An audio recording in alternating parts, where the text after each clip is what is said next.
ሂካን ሃሉ ወሊን ወልቀበተ ይኩን ስሪሚቲ አመለ ወሊን ወልቀበተ ሂካን ኢትዮጵያ የኢትዮጵያዊነት ትርጓሜው ኢትዮጵያ የሚለው ስም ትርጓሜው መያያዝ ያለበት ከባህሪ ጋራ ነው። መያያዝ ያለበት ከማንነት ጋራ ነው። ማንነታችንን መጽሐፍ ቅዱስ ዘርዝሮ ስለሚያስተምር ማስረጃም አያስፈልግም። የመጀመሪያው መልካችን ንጽህናችን ነው። እስኪ ተናገሩ። መልካችን በሉ፣ ንጽህናችን በሉ እስኪ። ይሄ መጽሐፍ ቅዱስ ኢትዮጵያዊ ንጹህ ብሎ ያስቀምጠዋል። የተመረጠ ቁልቁሉ ኢትዮጵያ ጀቹ ነሜ ቢፈማ እግዚአብሔርን ክብር ያወቀ ነገር አምላክ የገባው ሰው ሆኖ መኖር በዚህ ዓለም ላይ ለምን ዓላማ እንደሆነ የገባው ለምን እንደመጣይት እንደሚሄድ የሚያውቅ ንጹህ ብሎ ያስቀምጣል። ኦሪት ዘኍልቍ ምዕራፍ 12 ቁጥር 4 ላይ ሙሴ ኢትዮጵያዊቷን አግብቷል ይላል። ሴረለታዊ ቦቆና ኩዳ ለመለኮው ሰተኮ ጉባ ሙሴ እንዱበርቲ ለሙማቲን ኢትዮጵያ ታቴ ፉኔ ጀዳ እንደው ወደ ኋላ ሄደን እኮ ታሪኩን ስናገላብጠው የሚያስገርም ነገር አለው። ሙሴ በባርነት ግብጽ ከወረዱ ሰዎች መካከል ዕብራዊ ሆኖ የኖረ ወገን ያለው ዘመድ ያለው የሚባል አይነት ሰው ነው ሙሴ። ነገር ግን ደግሞ ኢትዮጵያዊቷን አግብቷል ይላል። ለሙማ ሳቲን ወረ ኢብሮታ ሰበበ ቤላቲን ግብጽ ከምቦን ኬሳ ከለካወሙ ገሩ ለሙማ ኢትዮጵያቲን ፉዴ ጅራ አሁን እንደ ወንድሙ እንደ አሮንም ቢሆን እንደ እህቱ እንደ ሙሴም ቢሆን ማጉረምረም ይቻል ይሆናል። ወገኑ እያለ ከሀገሩ ማግባት እያለበት እንዴት ከሌላ ቦታ ያገባል ብለው አጉረምርመዋል። በማጉረምረማቸው ምክንያት ኢትዮጵያውያን በመመረጣቸው ኢትዮጵያዊቷ በመመረጧ ምክንያት ያጉረመረሙ ሰዎች ቅጣት ነው የደረሰባቸው። የሚታይም የማይታይም ቅጣት። ማርያም ሰውነቷ ሲነድና በለምጽ ሲመታ አሮን ደግሞ ውስጡ ይቃጠልበት ነበረ። እግዚአብሔር የቁጣ ደሃ አይደለም፣ እንዴት እንደሚቀጣ ያውቃል። ምሕረቱን ብቻ እያሰቡ መኖር አይደለም። እንደ እግዚአብሔርም ቀጪ ከየትም አይገኝም። አነከዋቀዮስ አባዴ ከምሳ ከንተ እንጅሩ ማቲዋ ዋቀዮ ጃለለሳ ቆፈሚት ይላሉን ከንበርባቺሱ እግዚአብሔር ከሰማይ መና ዘነበ ሲባል ሰዶምና ገሞራን እያሰቡ እግዚአብሔርን መለመን ያስፈልጋል። ከሰማይ መና ብቻ ሳይሆን እሳትም ዘንቧል። እስራኤላውያን በምድረ በዳ እሸቱን እየበሉ ያማረውን እየበሉ መናውን ጠዋት እየሰበሰቡ እየተመገቡ ተጓዙ ብቻ አይደለም የሚባለው። እግዚአብሔር በረሃብ ሲቀጣም ረሃብ ቋንቋ የማያውቅ በማርያምና በገብርኤል የማይሰማ ነው። እግዚአብሔር ሲቆጣ አካላቶቻችን በእኛ ላይ ያምጻሉ። እጅ አይታዘዝም፣ እግር አይታዘዝም። የስሜት ሕዋሳቶቻችን አካላቶቻችን በሙሉ በሽታ ይሆናሉ። ጨጓራ ትላላቸው፣ ጨጓራ በሽታ፣ ኩላሊት በሽታ፣ ሳምባ በሽታ፣ እጅ የእጅ በሽታ፣ አይን ቆዳ የሌላ አይነት በሽታ እያንዳንዱን እግዚአብሔር የሚቀጣበት የቁጣ ደሃ አይደለም። አጠገብ የምትተኛ ሚስት እንኳን እግዚአብሔር ሲቆጣ ትፈነዳለች፣ ከቦምብ ትበልጣለች። ጋፈዋ ቀዮ ነመትደከሙ አቲመናን ኦፍ ቢራ ጪብሲተኒ ቡልተንሱና ከቦምብቲ ነመትደኩ አቲማቴ ዋዋቀዮ በኢትዮጵያዊቷ ምርጫ ላይ ሙሴ ለምንድነው የኢትዮጵያውን ሴት ያገባው ከተባለ ሙሴ ማን ነበረ? ከ570 ጊዜ በላይ ከእግዚአብሔር ጋር የተነጋገረ እስራኤላውያንን ነፃ እንዲያወጣቸው የተመረጠ የጽላቱን ኪዳን የተቀበለ መጽሐፍ እንደሚናገረው በምድር ካሉ ሁሉ እንደ ሙሴ ያለ ሰው አልተነሳም። በትህትናው በሕይወቱና ባናኗሩ እዚህ ኦሪት ዘኍልቍ ምዕራፍ 12 ላይ እናነባለን። ሙሴ እንዴት አይነት የተባረከ ሰው እንደሆነ አስተውሉ። ሙሴን አከሚት ነሜ ቢፈማ አከተ ይወጣ።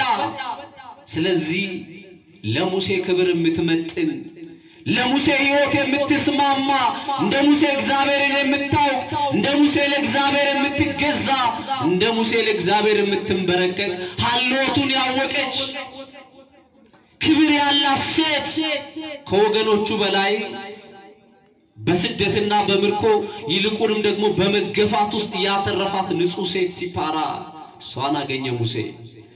ለባህሪው የምትስማማ ለንጽህናው የምትስማማ አባቷ ካህኑ ራጉኤል ክብርን ያስተማራት ሴት ኢትዮጵያዊ ማለት ክብር የገባው ማለት ነው። ኢትዮጵያዊ የቹን ለሙማይ ከንቀቡ ጀቹን አከ ዱበርቲ ከበጀ ሙሴ ለፍጋሃተ ከቀብዱ አከ ኢሳዋቀ ሶዳቴ ኢሳፍታ አከታቴ ሰነቹራ ነምነ አከስመቲ ለፋቄ ከኤቱማ ዱበርቲ ነማን ከደቱ ማልቀብጂ ዱብኒሼ ማሊኒ ከበጅኒሼ ማሊን ማንም ዝም ብሎ ሰው ቤት ሽምግልና አይልክም ማናት የማልጅ ናት ስርዓቷ ምንድነው ባህሪዋ ምንድነው ጸባይዋ ምንድነው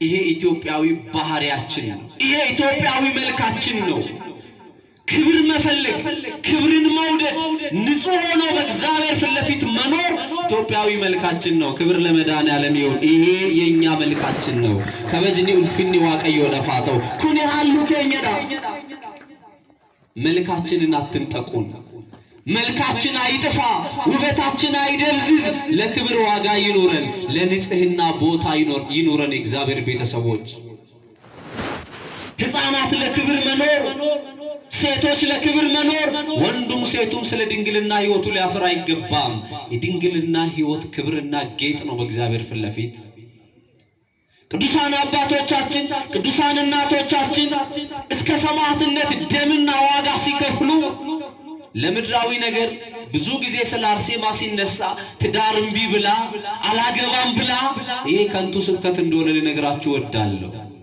የሚበልጠው ስለሻተች ከመስዋዕትነት ጋር እንጂ ከትዳር ጋር ማገናኘት የለብንም ክብራቸውን ቅዱሳን አባቶቻችን ለእግዚአብሔር አሳልፈው እንዴት እንደሰጡ እንማራለን በወጣትነት እድሜ ሁሉ ነገር ትክክል ይመስላል እግዚአብሔር ቤተሰቦች ሕፃናት አለ እድሜያችሁ አትዝለሉ በጉርምስና ወራት አለ እድሜያችሁ አትቅበጡ ክብር የሚባል ነገር አለ ሰው ሁሉ የሚሻው ሰው ሁሉ የሚፈልገው ደግሞ እግዚአብሔርን የሚፈልገው እግዚአብሔርም የሚከብርበት ነገር አለ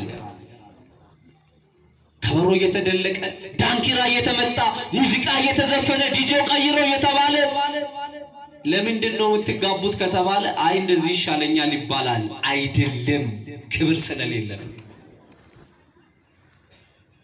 የሚሻለው ነገር ስለሌለ ነው ዋጋ ስለሌለ ነው ሰው የራሱን ነገር ክብሩን ስላጣ ነው ሰው ንጽህናውን ስላጣ ነው ይሄንን መልካችንን ልናጣው አይገባም ስለዚህ መልካችን ልንኖር ትውልዱን ልናስተምረው ያስፈልጋል ንጽህና ኢትዮጵያዊ መልኩ ነው ቁልቁሉማን ቢፈየኪን ሃሉ ነመ ኢትዮጵያቲ አቦሊን ኬኛ አዳጋሪ ሰረጋሪ ለፈቱመኒ ለፈካኒሩ ተባረኩ አባቶቻችን ድንግል ካልሆነች እንዳታገባ ምትሉ እናንተ ብሩካን ናችሁ ጣጣ የለውም ምትሉ ደግሞ ጣጣ ያመጣችሁት እናንተ ናችሁ ክብር የቱ እንደሆነ ውርደት የቱ እንደሆነ ግራ ይገባን እኛ ኢትዮጵያዊ አይደለንም እንደዚህ ከሆነ ኢትዮጵያዊ መልኩ ለሙሴ የምትመጥነውን ሴት አንስተው ሰጡት ያኔ ተባረከው ትዳር ይመጣል እዚህ ንጽህና ውስጥ የሚመጣ ትዳር እግዚአብሔር የተባረከ ትዳር በዚህ የሚመጣው ትዳር እግዚአብሔር የወደደው ትዳር በንጽህና የሚመጣው አለዛ ዳንኪራውን ተመቶ ዲጂውን ቀይሮ ተብሎ በማግስቱ ፍርድ ቤት ነው ሲርባኒ ቶርባኒ ማነሙርቲ ዳማቲ ዋዋቀዩ ወደ ንጽህናችን እንዲመልሰን የሱ ቅዱስ ፈቃዱ ይሆነልን አንዱ መልክ ሌላ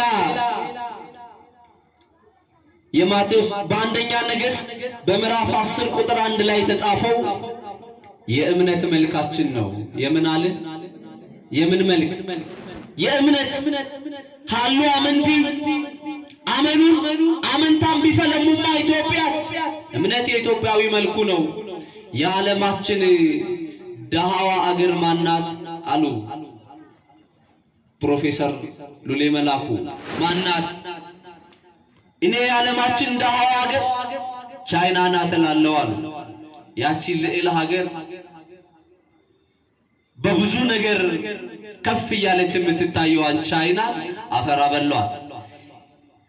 ሂየቲን አዱኛ ከና ቢየቲን ሸከሚና ቻይና ዳይደኒ ምን ነው ሲባል ሀብታሟን ልንገራችሁና ለምን እንደሆነ ታውቃላችሁ አሉ። ምን ነው ምንድነው እሱ ድህነቷ? ለኔ ሀብታሟ ሀገር ኢትዮጵያ ናት አሉ። ማናት? ማናት? ኢትዮጵያ። አናፊ ሶረቲን ኢትዮጵያ ዳ ለምን እግዚአብሔር አላት አሉ። ክብር ምስጋና ለአምላካችን ይሁን። ኧረ እግዚአብሔርን አመስግኑ። ሀብታም ማን ነው? እንደው ሀብት ብለን የምንቆጥረው ብዙ ጊዜ ሰው የሌለውን ይቆጥራል እንጂ ያለውን ከቆጠረ የሚጎልበት ነገር የለም።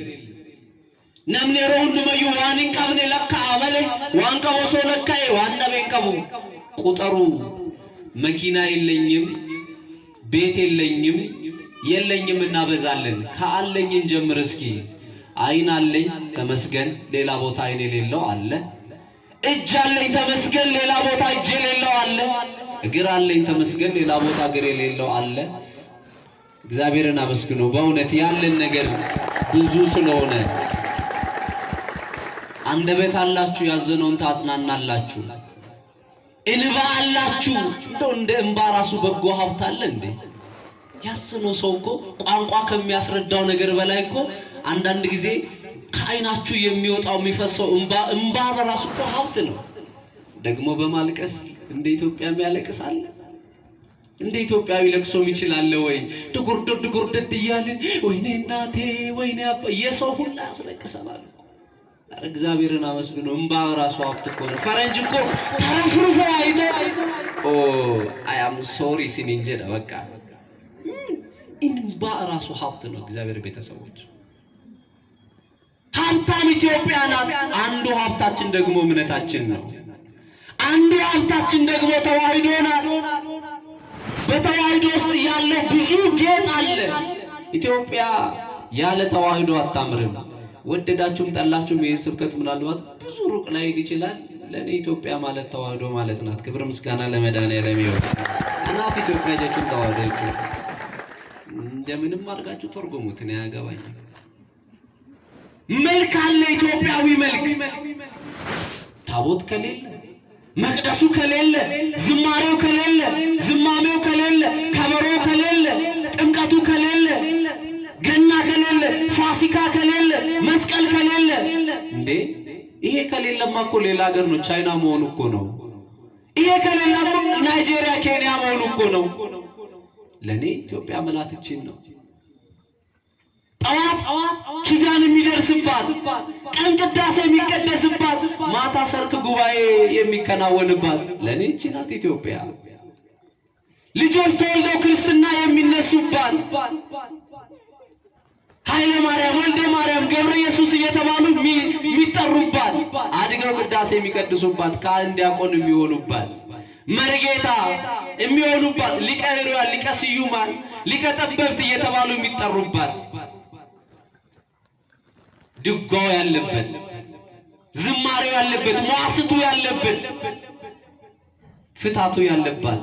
አረ እግዚአብሔርን አመስግኑ። ካናዳ ኢትዮጵያ ጀቱ ከኑ ማማቴ ዋዋቀ ቻናት ኢትዮጵያ ማለት ይሄ ደግሞ ያለው እምነታችን ውስጥ ነው። ይሄ ያለው ማመን ውስጥ ነው። ኩኒ ከንጅሩ አመንታከ ሰጅራ ፋርፈና የደሎ አመንታከ ሰጅራ። ይሄንን መልክ የምናየው ተራራውን እየወጡ ቁልቁለቱን እየወረዱ ሩቅ የሚባለውን በእግራቸው ያዘገሙ ያመልኩ ነበረ። አምልኮ የሚጠማቸው እስራኤላውያን ቅድስና እንደራባቸው፣ ጽድቅ እንደራባቸው በምርኮ ውስጥ እያሉ ጥሬ መግቡን እያሉ ሲጮሁ እንደነበረ እግዚአብሔርን መርሳት እንደማይፈልጉ ይነግረናል። አሁን ደግሞ በተገላቢጦች ነው። ኢትዮጵያውያን በጥንት ሩቅ እየሄዱ ያመልኩ ነበረ። አሁን ደጃቸው ስር ታቦት ተተክሎ ደግሞ የማያመልኩበት ዘመን እየመጣ ነው። ዱር ከራዴ ራዴ መኒ ዋቀ የሆነ ዋቀ ፈቱ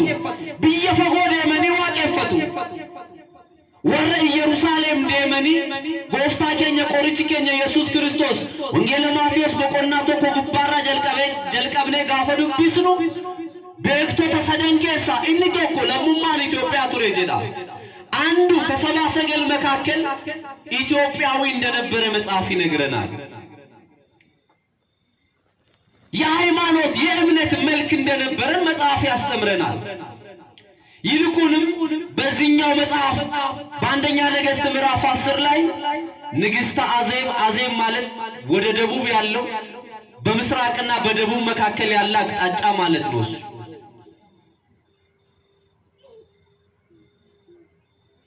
ወይንም እኛ ብዙ ዘመን ስንናገር እንደነበረው ሳባ ብለን የምንጠራ ሴት አንዳንዶች አረቦቹ ጥናት አጥንተናል ሴት ሀገር መርታ አታውቅም ሳባ የሚባለው ወንድ ነው ይላሉ።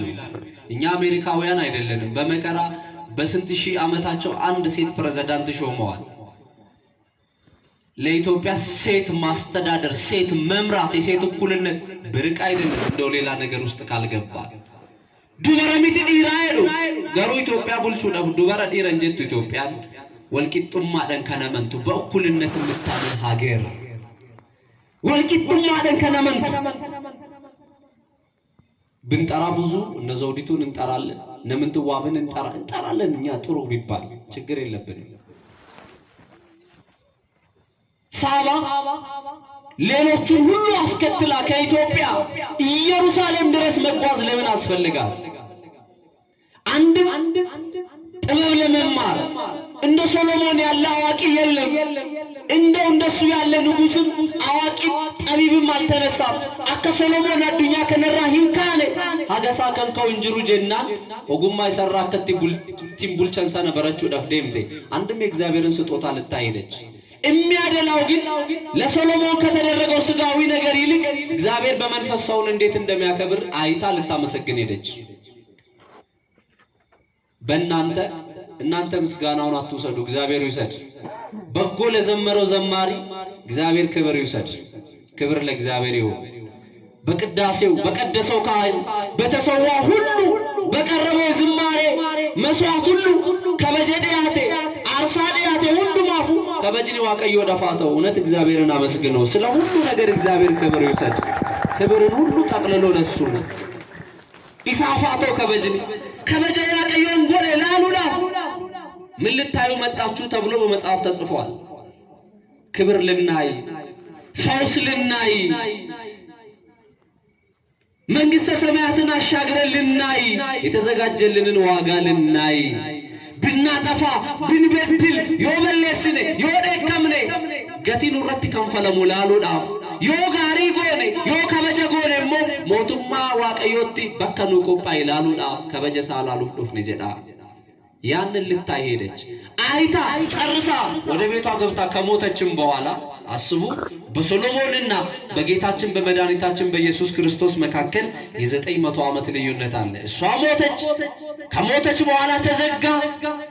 ከ900 ዓመት በኋላ ከሰማያ ሰማያት የወረደው ከድንግል ማርያም የተወለደው ጌታችን መድኃኒታችን ኢየሱስ ክርስቶስ ንግስት አዜብን አስቧታል። ማንን አስቧት? ተዋህዶ ውስጥ የሚዘጋ የቅዱሳን ታሪክ የለም። ክብር ምስጋና ለመድኃኔዓለም ይሁን። የሚዘጋ የለም። የአርሴማ ታሪክ ይነገራል። የፖሊካርፐስ ታሪክ ይነገራል። የአግናጤዎስ ታሪክ ይነገራል። ዕለት ተዕለት ጧት የምትመጡ ከሆነ እስኪሰለቻችሁ ድረስ የቅዱሳኑ ታሪክ ይነገራል። በማለዳ ይነገራል። በዛሬዋ ዕለት የከበረው የተባለ የብዙ ክቡራንን ሕይወት እንማራለን። የብዙ ቅዱሳንን ዋይ ቁልቁሎ ተባየ ኪታብ ስንክሳር ጀደሙ ጉባረትን ይዱበተ ማማቲ ዋዋቀዮ ሰው ቢዘጋው መድኃኔዓለም ከፈተው። እንዲህ ነው የሚቀጥለው። እግዚአብሔር ቤተሰቦች ሰው የዘጋውን እግዚአብሔር ይከፍተዋል። ሰው የሰበረውን እግዚአብሔር ይጠግነዋል። ሰው ያበላሸውን እግዚአብሔር ያስተካክለዋል። ሰው ያስለቀሰውን እግዚአብሔር ያብሳል። እምባ አባሽ ነው መድኃኔዓለም። ሰው ገፍትሮ የጣለውን እግዚአብሔር ያነሳል።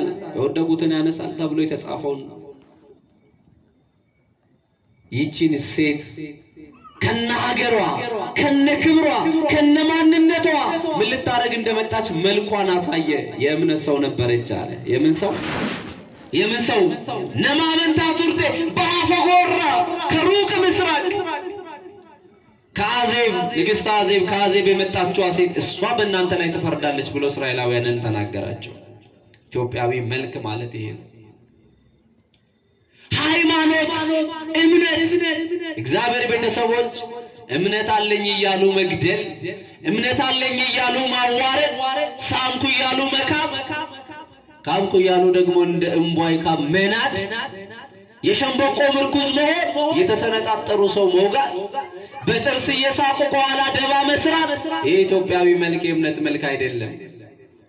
እምነት አለኝ ከሚል ሰው ሌብነት እምነት አለኝ ከሚል ሰው ምንዝርነት እምነት አለኝ ከሚል ሰው ጎሳና መንደርተኝነት ጎጠኝነት ብሔርተኝነት እምነት አለኝ ከሚል ሰው አልባሌ አህዛቦች እንኳን የሚጸየፉትን ኃጢአት መስራት ይሄ ከኛ የሚጠበቅ አይደለም። መልካችንም ባህሪያችንም አይደለም።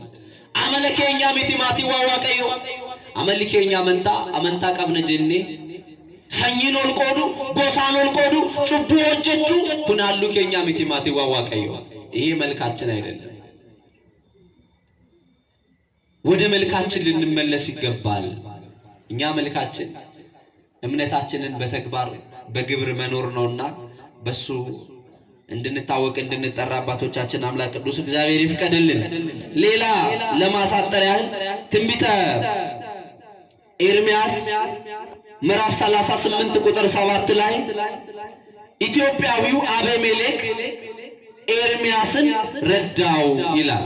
ኤርምያስ ወንጌል በማስተማሩ ምክንያት ወደ ወይኒ ወደ ጉድጓድ ተወርውሮ ነበር። ይህንን ሰው ደግ የሆነ ሰው በጎ የሆነ ሰው መልካም የሆነ ሰው እየተደበቀ ይረዳው ነበር።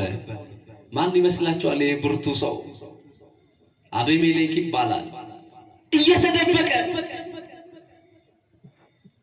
በእውነት በደግ ስራ የምታጡት ወዳጅ ክፉ ሰው ነው የምታጡት።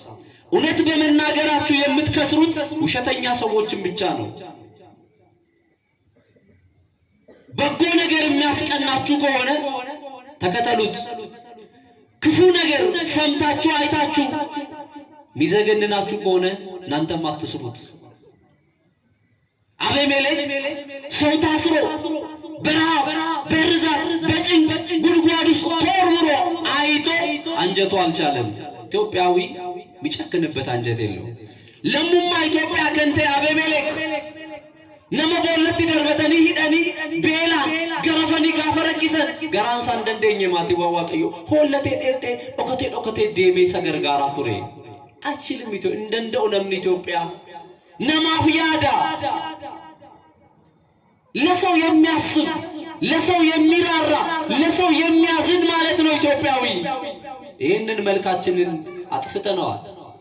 የሞኝ የኋላ ቀሮች ጦርነት የሚባል አለ። በ1991 ኢትዮጵያና ኤርትራ ወንድሙን የገደለበት ሰው ከስሬበታለሁ ኪሳራ ነው ባለው ጉዳይ እንደገና መክሰር የለበትም። ይሄ አያዋጣም በዚህ መንገድ አይከድም ብሎ ደምድሞ እንደገና በዛ መንገድ መሄድ የለበትም። መልካችን ጦርነት አይደለም። መልካችን ጎሳ ለይቶ መጣላት አይደለም፣ መገዳደል አይደለም። መልካችን መረዳዳት፣ መልካችን መዋደድ፣ መልካችን አንዱ ለአንዱ መቆም ኢኒቶ ኮሰቶኮፍ አበቹ ኦቦሌሶ ጄሱ ሚቲ አሉን ኬኛ ወልጃቹ ሚቲ አሉን ኬኛ ወልበሌሱ ሚቲ አሉን ኬኛ ቢፍቲ ኬኛ ከነሚት ኢንባውን ከሚያፈሰው ጋር እንባ ማፍሰስ ነው ኢትዮጵያዊ መልኩ። ከቆሰለው ጋር አብሮ የሚቆስለው ኢትዮጵያዊ። አንድ ሀብታም አሉ ከጎረቤቱ ጎረቤት ደሃ ስለሆኑ በጣም ድሆች ስለሆኑ ሁሌ ዕቃ ይዋሳሉ። አንድ ቀን ሰው ላፉ። እውነትም እነዚህ ሰው የላፉ ቤተሰቦች ኢትዮጵያዊ ናቸው። ጨው የለንምና ጨው ላኩልን ብለው ጎረቤት ላኩ። እንዴ ማዬ እኛ ከመቼ ጀምሮ ነው ከሰው ቤት ጨው ምን ወስደው? ገንዘብ አለ፣ ንብረት አለ፣ ሁሉ ነገር አለ። ከነሱ ቤት ሄደን ጨው እንወስደው እኔ ሮጭ ያልገዛም ወይ አይ ልጄ ተው ሂድና ጨው አምጣ ሄዶ ጨው ይዞ ጨው የለንም ጨው ላኪልን ብላለች በቃ እንደው ከጓዳ ውስጥ ፈልገው ሩስሩሳ ወይ ኬሳ አሸቦ በርባደኒ ሶሬሳፍ ኤርገኒ ላኩ ይሄው ብሎ አመጣ ሰጣት ግን ምንድነው ማየ የምታረጊው አላት አይ እነሱ ሁሉ ጊዜ ይሄን አምጡ ብሎ ከኛ ከማይጎለው ጓዳ ይወስዳሉ ስለዚህ ሁሌ ተቀባይ እንዳይሆኑ አብረንም እንድንኖር እኛም ከነሱ ምን ፈልገው እንዳለን እንዲያውቁ አብረን እየኖርን እንዳለን እንዲያውቁ እንዲረዱ እኛ ደግሞ ይሄንን መውሰድ አለብን ለዚህ ነው ያላችሁ ዕውቀትም ያላችሁ ገንዘብም ያላችሁ ጉልበትም ያላችሁ አብረን ስለምንኖር ጨው ተበደሩ እኛም ጨው እንስጣችሁ እናንተ ብላኩና ጨው ሰዱ አብረን ነው የምንኖረው አብሮ የሚኖር አብሮ የሚበላ አብሮ የሚጠጣ ጨው ይዋዋሳል እቃ ይዋዋሳል ስጠኝ እንካ ይሄንን ሰጥቶ የማይቀበል የለም ሃሉ ቢፍትከኛ ከነኒ ፉዳችሁ ከሰት በራሳችሁ ሙሉ ሆናችሁ የምትቆሙበት ዓለም አይደለም ያላችሁ ስለዚህ በበጎ ነገር መተባበር ያስፈልጋል ኢትዮጵያዊው አቤሜሌክ በበጎ ነገር ተባበረ ከሚያስሩት ከሚገሉት ከሚያሰቃዩት ከሚያስሩት ወረነማ ቤለሰ ወረነማ ጀሰ ወረነማ ዋምባኤና መጎዳን ወሊን ቶኩማን ቀበማት ይዋዋቀዩ ብቻችሁን እንኳን በዚህ ዓለም ላይ ብትቀሩ ከክፉዎችና ከወንበዴዎች ከገዳዮች ጋር አትተባበሩ ዮኮማ ከሰን ቆፈ ከሰን ትያፍተን አዱኛ ከነከሰን ወራጩ ወጀተን ወረበለሰን ይሳወልን ቶኩማን ቀባቴና ማት ይዋዋቀዩ ይቅርባችሁ ጥንቅር ብሎ ባፍንጫችሁ ይጣ ሁለት አይን ኖሮ መንግስተ ሰማያት ከምገባ አንዱን አውጣና በአንድ አይን ተብሏል ይሄ ሌላ ትርጓሜ ቢኖረው የማይጠቅም ነገር አለ ሀብታም ሆናችሁ ኃጢአተኛ ሆናችሁ ገሃነመ እሳት ከምትወረወሩ ከምንወረወር ደሃ መናጢ እንደው የሚለብሰው አንድ ልብስ ሳይኖረን መንግስተ ሰማያት መግባት ይሻላል አዋቂ ብለን ለፍልፈን ማይም ተብለን እግዚአብሔር ቤተሰቦች ጋር መንግስተ ሰማያት መግባት ይሻላል አራዳ የገባው እያሉ ኃጢአት ከመስራት በደል ከመስራት ፋራ ገገማ እየተባሉ የእግዚአብሔር መንግስት መግባት ይሻላል ጥንቅር ብሎ አራድነት ባፍንጫችሁ ይጣ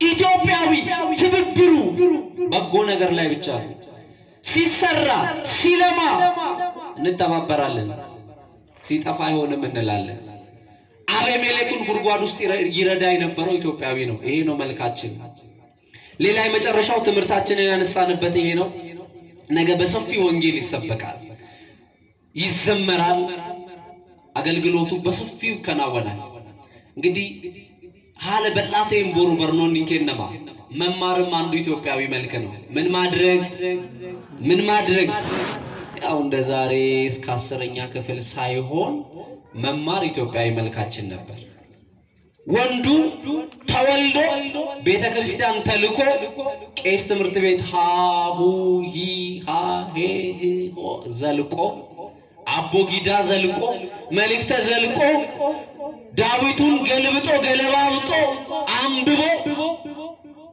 ወንጌሉን ጨርሶ ውዳሴ ማርያምን ቅዳሴውን ተምሮ ድጓጾ መድጓውን እያለ የሚቀጥልበት ነበር አሁን እናቴ አማርኛ ፊደል አንፈልግ ምናምን ቅቢጥርሶ እኛ መልካችን ይሄ አይደለም መልካችን መማር ነው መልካችን ማወቅ ዕውቀት መጨመር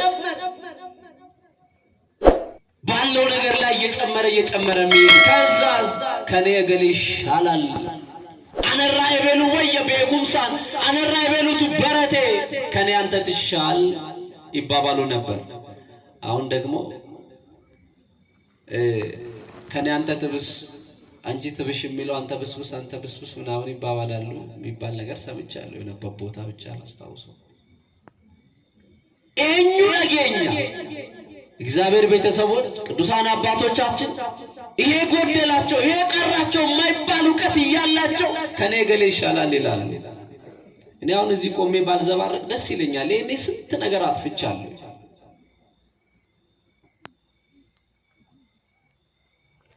እዚህ መጽሐፍ ላይ የሐዋርያት ሥራ ምዕራፍ 8 ቁጥር 26 ላይ በአዜብ መልክ በእምነት መልክ ኢየሩሳሌም ሰግዶ ኢትዮጵያዊ ጃንደረባ የገንዘብ ሚኒስቴር ባቆስ ወደ ኢትዮጵያ እየገሰገሰ ሰረገላው ላይ ቁጭ ብሎ ይመጣል። በእጆቹ መጽሐፍ አለ፣ የነብይ እግዚአብሔር ቅዱስ ኢሳይያስ መጽሐፍ። ሌላ ታሪክ ውስጥ ባንገባ እንኳን እያነበበ ግን ምን እንደሚያነብ አያውቅም። እየሰማችሁ ነው? የተባረከ ነው። ኢትዮጵያዊ ቢያንስ እያነበበ እንኳን ባይገባው የራሱ ጉዳይ ያነባል። እንደው ምንም እንደው አልገባኝም ቢል እንኳን ይሻላል። ዛሬ ከኢትዮጵያ ነገር መደበቅ ከፈለግ ገንዘብ መደበቅ ሎተሪ ተቆርጦ የት ነው የሚቀመጠው? መጽሐፍ ውስጥ። ማን ይነካዋል? እስኪ ማን ገልብጧት? ተማሪ መስከረም የወሰደውን መጽሐፍ መቼ ይመልሳል? ፈልጎ ሳትገለ እንደው አይቀደድም። የኢትዮጵያውያን መጽሐፍ እኮ እንደዛው እንደተሞሸረች ወስዶ ትምህርት ቤት ያስገባል። ንባብ ለሰው ልጅ ሕይወት ነው። ንባብ የሰውን አእምሮ የሰውን እይታ የሚቀይር ባነበባችሁት ልክ እንድትኖሩ የሚያደርግ እይታችሁን የሚያሰፋላችሁ ከጨለምተኝነት ከድንቁርና ትንሽ ነገር ከማሰብ ቶሎ ከማክሮ ቶሎ ከመናደድ ቶሎ ከመፍረድ ከብዙ ነገር ሰውን የሚያድነው ንባብ ነው። ለኢትዮጵያውያን ስለ ንባብ አይነገርም። ኤስድሮስን ካነሳን በዛ በጨለማው ዘመን ጣና ቂርቆስ ላይ ቁጭ ብሎ 300 መጽሐፍን በጭንቅላታቸው ሸምድዶ የያዙ ኢትዮጵያውያን ናቸው አባቶቻችን። እነ ያሬድን ሌሎቹንም ቅዱሳን ካነሳን፣ ስለዚህ ኢትዮጵያውያን ንባቡ ባህላቸው የሆነ የንባብ ወግና ስርዓት ያላቸው ደግሞ በንባብ ሕይወታቸው ተማሪ የሆኑ ከዚህ በኋላ ሰረገላ ላይ ተቀምጦ በደመና ተጭኖ የሚመጣ ፊልጶስን ሲያየው ምንድነው የምታነበው አለ ፊልጶስ። ማልዱ ቢሳጅርታ እማነበውንማ አላውቅም አለ። ቁጭ አድርጎ ያስተምሮ ጀመረ። ካስተማረው በኋላ ስለገባው መሲህ እንደወረደ እንደተሰቀለ እንደሞተ ስላስተማረው የተማረውን አመነ። ካመነ በኋላ አሁን እኔ እንዳልጠመቅ ምን ይከለክለኛል አለ። ምን ይከለክለኛል? አውቄያለሁ፣ ተምሬያለሁ፣ አሁን ወደ ስራ ወደ ተግባር አለ። ኢትዮጵያውያን ከተማሩ በኋላ ተግባር የሚፈልጉ ናቸው።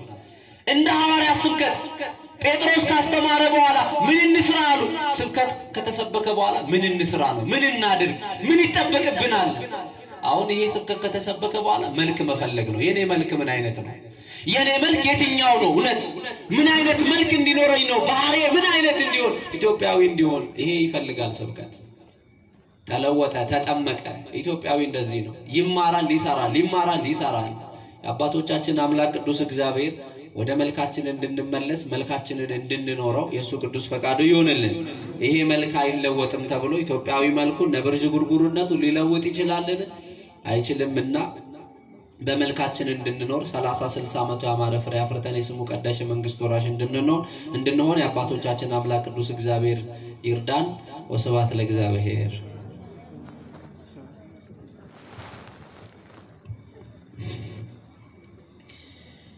Barsiisaa keenya irraa bulee kan nu barsiisee kan nu gorsee maqaan Waaqaa keenyaa kan galatoomaa fi kan ulfaatu nuuf haa ta'u. Barsiisaa keenya dubbii sagalee Waaqayyoon nu barsiisanii Waaqayyoon sagalee jireenyaa isaanii dhageessisu. Waaqayyoon sagalee jireenyaa isaanii dhageessisu. Amiin. Waaqayyoon sagalee jireenyaa isaanii dhageessisu. Aniif isiniin immoo warri teenyee barannee nama firii 30-60 dhibba taasisnee lafarratti kan maqaa isaa ittiin waammannu samii irratti immoo kan mootummaa isaa ittiin dhaallu Waaqni obbolii keenya hunduma keenya nu haa gargaaru.